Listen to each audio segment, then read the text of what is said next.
Class ഗ്രൂപ്പിലുള്ളവരെയൊക്കെ ഒന്ന് പറ്റിച്ചാലോ? നാളെ bus സമരമാണെന്ന് പറഞ്ഞ് ഒരു വോയിസ് ഇട്ടേക്കാം. എന്നിട്ട് കുറച്ച് കഴിഞ്ഞിട്ട് പറ്റിച്ചതാണെന്ന് പറയാം. യെസ്. ഹലോ ഗായ്സ്, നാളെ ബസ് സമരമാണെന്ന് പറയുന്നത് കേട്ടു.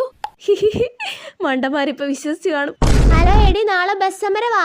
എടാ നാളെ ബസ് സമരമല്ലേ, നമുക്ക് കറങ്ങാൻ പോയാലോ? എടി നാളെ അസൈൻമെന്റ് വെക്കണ്ട, ബസ് സമരവാ. എടാ നാളെ ബസ് സമരമുണ്ട്.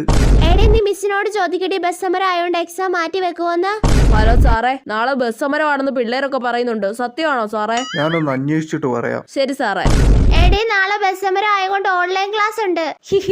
ഞാനൊരു കാര്യം പറയട്ടെ, ഞാൻ നിങ്ങളെ പറ്റിച്ചതാണ്. എന്ത്? ബസ് സമരം ഉണ്ടെന്ന് പറഞ്ഞ് ഞാൻ വെറുതെ വോയിസ് ഇട്ടതാടി. പോടി, മിസ് പറഞ്ഞല്ലോ നാളെ ബസ് സമരം ആയതുകൊണ്ട് ഓൺലൈൻ ക്ലാസ് ഉണ്ടെന്ന്.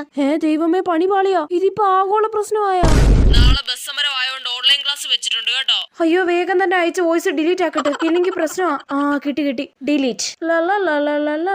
ഓ, നാളെ ബസ് സമരമാണല്ലേ.